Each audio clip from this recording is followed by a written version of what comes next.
മക്കളെ, എല്ലാവർക്കും നമസ്കാരം. എല്ലാവരും സുഖമായിട്ടിരിക്കുന്നു. അപ്പോൾ നമ്മളിന്ന് ഡിസ്കസ് ചെയ്യാനായിട്ട് പോകുന്ന മിസോലിത്തിക് ഏജിനെ കുറിച്ചിട്ടാണ്. അപ്പോൾ കഴിഞ്ഞ ക്ലാസ്സിൽ നമ്മൾ പാലിയോലിത്തിക് ഏജിനെ കുറിച്ചും അതിൻ്റെ ഫീച്ചേഴ്സ് കാര്യങ്ങളെല്ലാം ഡിസ്കസ് ചെയ്തിട്ടുണ്ടായിരുന്നു. അപ്പോൾ മിസോലിത്തിക് ഏജിൻ്റെ കൂടുതൽ കാര്യങ്ങൾ നമുക്ക് നോക്കാം. The mesolithic is the stage of transition from the palaeolithic to the neolithic. അപ്പോൾ പാലിയോലിത്തിക്കിൽ നിന്ന് നിയോലിത്തിക്കിലേക്കുള്ള ഒരു ട്രാൻസിഷൻ്റെ അല്ലെങ്കിൽ പരിവർത്തനത്തിൻ്റെ കാലഘട്ടത്തെയാണ് മിസോലിത്തിക് ഏജ് എന്ന പേരിൽ അറിയപ്പെടുന്നത്. The word Mesolithic is derived from the Greek word mesos, അതായത് middle, and lithos means stone. അപ്പം മിസോലിത്തിക് എന്ന് പറയുന്ന വേർഡ് ഡിറൈവ് ചെയ്ത് വന്നിട്ടുള്ള രണ്ട് ഗ്രീക്ക് വാക്കുകളിൽ നിന്നാണ്. ഏതൊക്കെയാണ്? മീസോസ് എന്ന് പറയുന്ന വേർഡിൽ നിന്നും ലിത്തോസ് എന്ന് പറയുന്ന വേർഡിൽ നിന്നും. മീസോസ് എന്ന് പറഞ്ഞാൽ മിഡിൽ എന്നും ലിത്തോസ് എന്ന് വെച്ചാൽ സ്റ്റോൺ എന്നുമാണ് അർത്ഥം. Look at the given picture. അപ്പോൾ ഇവിടെ കൊടുത്തിരിക്കുന്ന പിക്ചർ നോക്കുക. Examine the difference between palaeolithic tools and the mesolithic tools. അപ്പം പാലിയോലിത്തിക് ടൂൾസ് നമ്മൾ ഓൾറെഡി കണ്ടതാണ്. അതുപോലെ തന്നെ ഈ മിസോലിത്തിക് ടൂൾസിനെ വെച്ച് നോക്കുമ്പോൾ പാലിയോലിത്തിക്കും മിസോലിത്തിക്കും തമ്മിലുള്ള എന്തെല്ലാം ഡിഫറൻസ് നമുക്ക് കാണാനായിട്ട് പറ്റും. നോക്കിക്കേ. These are smaller tools than the ones used in the Paleolithic age. അപ്പോൾ പാലിയോലിത്തിക് ഏജിൽ ഉപയോഗിച്ചിരുന്നതിനേക്കാൾ ചെറിയ ആയുധങ്ങളാണ് മിസോലിത്തിക് ഏജ് ആയിക്കഴിഞ്ഞപ്പോഴത്തേനും മനുഷ്യർ ഉപയോഗിച്ചിട്ടുണ്ടായിരുന്നത്. This is the period when microliths, അതായത് very small tools were used. അപ്പോൾ ഈ ഒരു പീരീഡിലായിരുന്നു എന്താണ്, വളരെ സ്മാൾ ടൂൾസ്, വളരെ ചെറിയ ടൂൾസ് കാര്യങ്ങളെല്ലാം മനുഷ്യർ ഉപയോഗിച്ചിട്ടുണ്ടായിരുന്നത്. It has already been mentioned that the development of human communication began towards the end of the Paleolithic period. അപ്പോൾ പാലിയോലിത്തിക് പീരീഡിൻ്റെ അവസാന കാലഘട്ടങ്ങളിലാണ് എന്താണ് മനുഷ്യർ തമ്മിലുള്ള ഒരു കമ്മ്യൂണിക്കേഷനും കാര്യങ്ങളൊക്കെ സ്റ്റാർട്ട് ചെയ്തതെന്നുള്ള കാര്യം നമ്മൾ ഓൾറെഡി ഡിസ്കസ് ചെയ്ത കാര്യമാണ്. But in India this development is mainly seen during the mesolithic age. ഇന്ത്യയിൽ ഈ വികാസം നമുക്ക് കാണാനായിട്ട് കഴിയുന്നത് മധ്യശിലായിക കാലഘട്ടത്തിലാണ്, അതല്ലെങ്കിൽ മിസോലിത്തിക് ഏജിൻ്റെ കാലഘട്ടത്തിലാണ്. The works of art in the cave centres of Bhimbetka, Lakhajoar and Kathotia in Madhya Pradesh help us understand the ways of life of human during that period.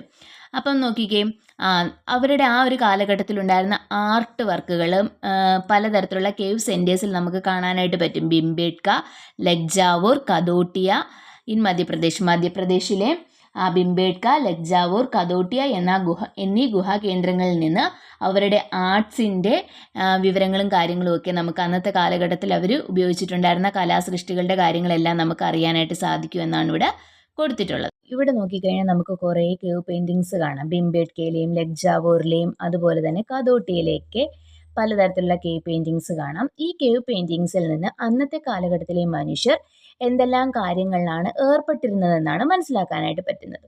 അപ്പോൾ എന്തെല്ലാം കാര്യങ്ങളിലാണ് അവർ വേട്ടയാടിയിട്ടുണ്ടായിരുന്നു, അതുപോലെ തന്നെ എന്താണ് മത്സ്യങ്ങളെയും മറ്റും പിടിച്ചിരുന്നു, പിന്നെന്താണ് അവർ വിനോദങ്ങളിൽ ഏർപ്പെട്ടിട്ടുണ്ടായിരുന്നു, കൃഷി ചെയ്തിട്ടുണ്ടായിരുന്നു, അതുപോലെ തന്നെ മൃഗങ്ങളെ ഇണക്കി വളർത്തിയിട്ടുണ്ടായിരുന്നു എന്നൊക്കെയുള്ള വിവരങ്ങൾ നമുക്ക് ലഭ്യമാകുന്നത് ഇത്തരത്തിലുള്ള കേവ് പെയിൻറ്റിങ്സിൽ നിന്നാണ്.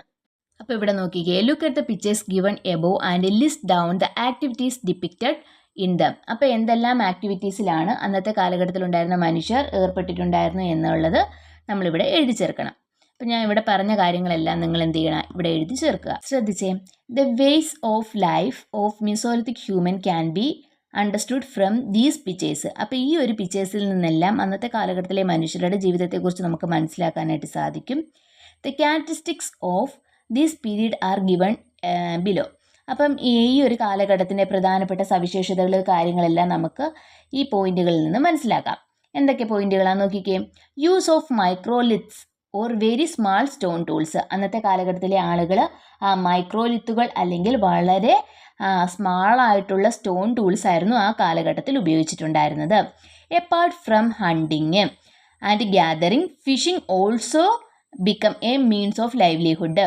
അപ്പോൾ എന്താണ് ഇവിടെ പറയുന്നത്, ഹണ്ടിങ് ഗ്യാദറിങ് കൂടാതെ, അതായത് വേട്ടയാടുകയും അതുപോലെ തന്നെ സാധനങ്ങൾ ശേഖരിക്കുകയും കൂടാതെ ഫിഷിങ്ങും അവരുടെ ലൈവ്ലിഹുഡിൻ്റെ ഭാഗമായിരുന്നു, അതായത് ജീവിത രീതിയുടെ ഒരു ഭാഗമായിരുന്നു, ഉപജീവന മാർഗമായിരുന്നു ഏതെന്ന് പറയുന്ന ഫിഷിംഗ് എന്ന് പറയുന്നത്.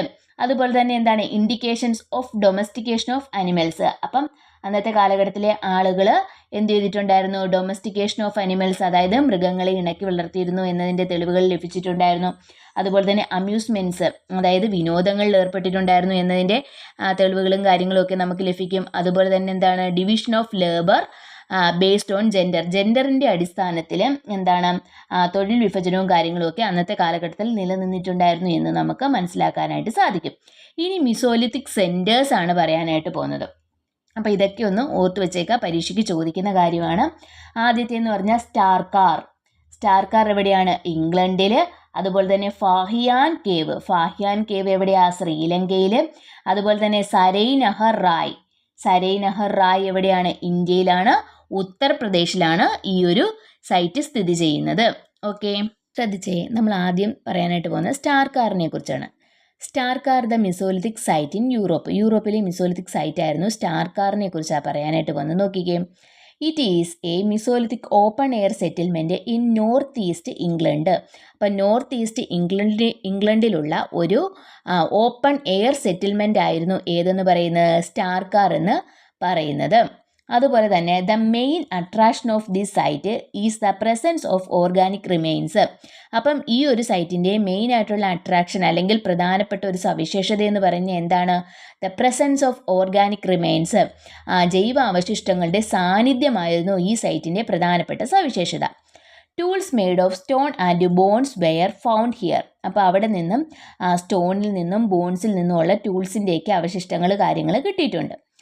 Evidences of early carpentry have also been founded here. അപ്പോൾ അവിടെ നിന്ന് മരപ്പണിയുടെ കാര്യങ്ങളുടെയൊക്കെ തെളിവുകളും മറ്റുമൊക്കെ നമുക്ക് കിട്ടിയിട്ടുണ്ട്.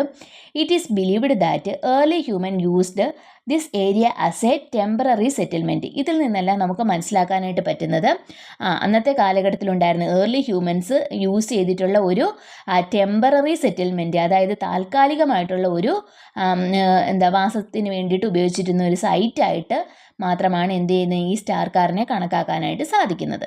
സരൈ Nahar Rai a Mesolithic site in India. അപ്പോൾ ഇന്ത്യയിലെ മിസോലിത്തിക് സൈറ്റ് ആയിട്ടുള്ള സരൈ നഹർ റായിയെ കുറിച്ചിട്ടാണ് നമ്മളിനി പറയാനായിട്ട് പോകുന്നത്. ശ്രദ്ധിച്ചേ, Sarai Nahar Rai is located on the banks of the oxbow lake in Pratap Nagar district in Uttar Pradesh.